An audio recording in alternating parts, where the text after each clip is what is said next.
6월 전국 아파트 분양 예정 물량이 1년 전보다 39% 늘어난 것으로 집계됐습니다. 비상계엄과 탄핵 사태로 분양을 미뤘던 건설사들이 조기 대선으로 정치적 불확실성이 해소되자 일제히 분양에 나섰기 때문으로 분석됩니다. 분양 흥행을 위해 오는 7월 스트레스 DSR 3단계 시행 전에 집을 사려는 막차 수요를 겨냥했다는 해석도 나옵니다. 6월 전국 아파트 분양 예정 물량은 총 26,407세대로 지난해 6월 분양 실적 18,969세대의 1.4배에 달합니다.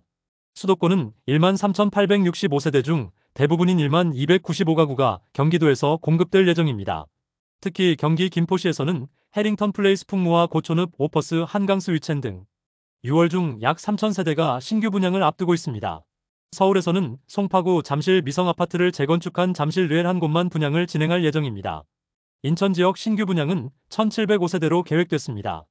6월 분양 물량은 올해 들어 월간 기준으로 가장 많은 수치입니다. 1분기 월간 1만 세대를 밑돌았던 분양 실적은 4월 2만 1,076세대, 5월 1만 2,402가구로 점차 회복세를 보이다가 6월에 최대치를 기록했습니다. 분양 물량이 급증한 주된 원인 중 하나는 정치적 불확실성 해소입니다.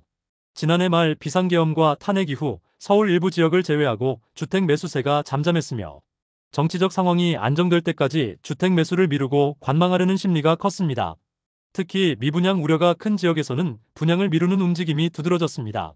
한 전문가는 대통령 선거가 끝나고 새 정부가 들어서면 정치적 불확실성은 사라지는 셈이라 더 이상 분양을 미룰 이유가 없어졌다고 설명했습니다.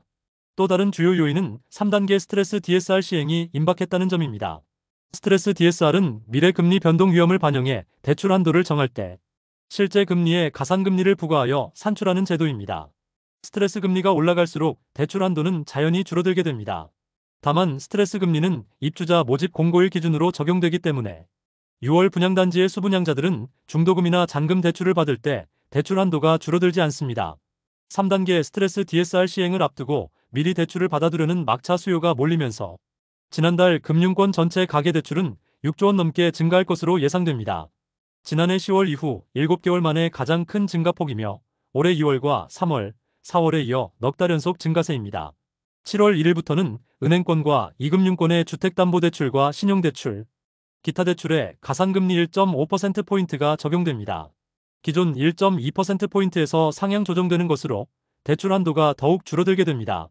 지금까지 잼스톤TV였습니다. 오늘 영상 도움되셨으면 구독과 좋아요 부탁드립니다. 시청해주셔서 감사합니다.